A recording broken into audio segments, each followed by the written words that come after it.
Subscribe करें पंडित जी का दवाखाना यूट्यूब चैनल को और बेल आइकन भी दबाएं ताकि सबसे पहले प्रेरणादायक वीडियो पा सकें। हरि ओम नमः शिवाय।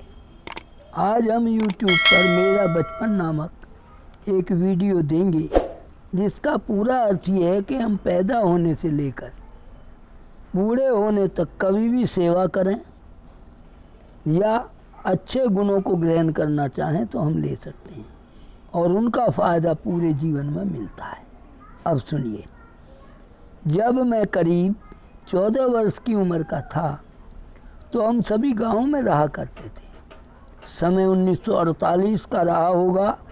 मेरे पिता फौजी और देशभक्त थे। छुआछूत इतनी कि कुछ भी नहीं कहा जा सकता। मैं तंदुरुस्त, मोटा ताज़ा, हंसमुख स्वभाव का सेवा करने वाला बालक था। साथ में मेरे ताऊ जी का घर था। बीच में केवल 2-2.5 फुट मिट्टी की दीवार थी जिससे एक दूसरे के घर को बखूबी देखा जा सकता था। ये ऐसा दौर था जब साइकिल और माचिस पूरे गांव में किसी किसी के पास ही हुआ करती थी। बहुत गरीबी थी, रुपए पैसे की चलन ज़्यादा नहीं था। फौजी होने के कारण पिताजी का ये कहना था, बेटा बड़ों का आदर सेवा करनी चाहिए, सेवा से मेवा मिलती है। पिताजी धार्मिक प्रकृति के थे। उन्होंने मुझे हनुमान चालीसा व अन्य कई धार्मिक गानों के साथ गायत्री मंत्र भी याद कराया था। पर माँ का प्यार पिता के प्यार से कुछ अलग ही होता है। मेरे ताऊजी चतुर व चालाक थे। हुक्का भी पीते थे पर घर में आग नहीं रखते थे।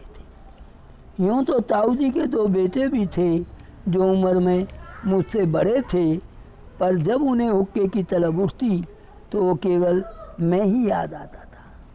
पुराना ज़माना था, क्योंकि मैं उनकी चिलम लेकर गांव में घर घर जाकर मांग मांग कर ताऊजी को हुक्के की तलब पूरी करता था। उनके दोनों लड़के भी वहीं मौजूद रहते, पर चिलम भरनी हो या और कोई काम हो तो ताऊजी का कहना था कि बेटा तेरी भरी चिलम का तो मज़ा ही और है। ये दोनों तो निकम्मे और निठल्ले हैं, मेरा आशीर्वाद सदा तेरे साथ रहेगा।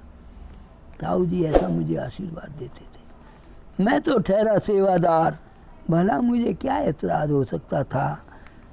कई लोग मुझसे मजाक में कह भी देते थे कि बेटा उनके भी तो बेटे हैं, पर मैं जवाब देना जानता ही नहीं था, सो केवल मुस्कराता और आगे बढ़ जाता था। पर ताऊजी यहीं नहीं रुके।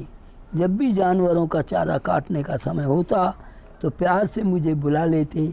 बस यहीं से मेरी मुसीबत तब शुरू हो गई जब मेरी माँ ने चारा काटते वक्त मुझे देख लिया।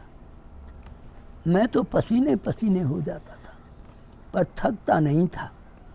हुआ ये कि जब मैं पूरा पसीने में नहाया हुआ घर पहुंचा और माँ से रोटी मांगी तो मुझे देखकर माँ को प्यार वाला गुस्सा आ गया और मुझे खाना देने के बदले बेलन से पीटना शुरू कर दिया। मैं समझ ही नहीं पा रहा था कि मेरा कसूर क्या है। माँ का पारा तभी से चढ़ा हुआ था जब मैं ताऊ जी का चारा काट रहा था। रोटी मांगने पर हमेशा मेरी माँ मुझे मक्खन बड़े प्यार से साथ रोटी पर रखकर सिर पर हाथ फेरते हुए ये कहते हुए देती थी, मेरा बेटा बड़ा हो, खूब बड़ा आदमी बने। मैं कहता था, मैं माँ ज़रूर पढ़ूँगा, बड़ा आदमी भी बनूँगा। मेरी माँ खुश हो जाती थी। मैंने रोते रोते कहा भी, माँ मुझे क्यों पीट रही हो? मैं पिताजी से बहुत डरता था, इसलिए कहने लगा मैं ताऊ जी से आपकी शिकायत करूँगा। इतना सुनकर माँ का प्यार वाला गुस्सा और भड़क गया और ज़ोर ज़ोर से चिल्लाकर बोली, जा अभी जा, ताऊ के ही घर रहे। वो गुस्से से कांप रही थीं और बोले जा रही थी, उस तेरे ताऊ के सब मर गए जो मेरे छोटे से बालक से काम कराकर भूखा प्यासा भेज देता है। काम ताऊ का, रोटी हमारी। अब ताऊ के लड़के बड़े हैं तो उनसे काम क्यों नहीं कराता? मेरे छोरे की क्या हालत बना दी। मैं रोते हुए कह रहा था, माँ ताऊ जी भी मुझे वो वाला आशीर्वाद देते हैं जो आप मुझे देती हो। माँ को फिर गुस्सा आ गया, बोली तो फिर आशीर्वाद ही खा लेता, रोटी की क्या ज़रूरत है। खैर मुझे मक्खन रोटी तो मिली, पर इस शर्त पर कि अगर ताऊ के घर गया तो तेरी टांग तोड़ दूंगी। उधर जब ताऊ जी को मुफ्त का नौकर न मिला तो ताऊ जी ने मेरे पिताजी से नम्र शब्दों में कहा, भैया तेरा छोरा पता नहीं कहाँ चला गया, थोड़ा चारा कटवाना था। माँ के डर से मैं छिपकर सभी कुछ सुन रहा था और देख भी रहा था। जब चारा कट गया तो मैं बाहर आ गया और मेरी मुसीबत घटने के बजाय और बढ़ गई। क्या बताता, पापा ने भी ये कहते हुए कि बड़ों का काम नहीं कर सकता और पीटना शुरू कर दिया। अब ताऊ जी की शरण लेनी पड़ी। छुप छुप कर ताऊ जी के सारे काम करता। अब घर के सभी लोग खुश थे। आज 2022 में ताऊ व उनके बच्चे गांव में मजदूरी करते करते राम को प्यारे हो गए। न पढ़े न काम करने की आदत डाली। मेरे माता पिता भी स्वर्गवासी हो चुके हैं। अब मैं अकेला होता हूँ तो सोचता हूँ मुझ में और ताऊ के लड़कों में कोई अंतर था ही नहीं, तो फिर इतनी पढ़ाई मैंने कैसे की, परिश्रम कहाँ से करना सीखा। तो पहले ताऊ जी व माता पिता का चेहरा मेरी आंखों के सामने आ जाता है। सोचता हूँ यदि आज ये सब लोग मेरे साथ होते तो उन्हें बताता कि पिताजी का सेवा भाव, माता व ताऊ जी का आशीर्वाद, कठिन परिश्रम को सिद्धांत ने ही मुझे यहाँ पहुँचाया।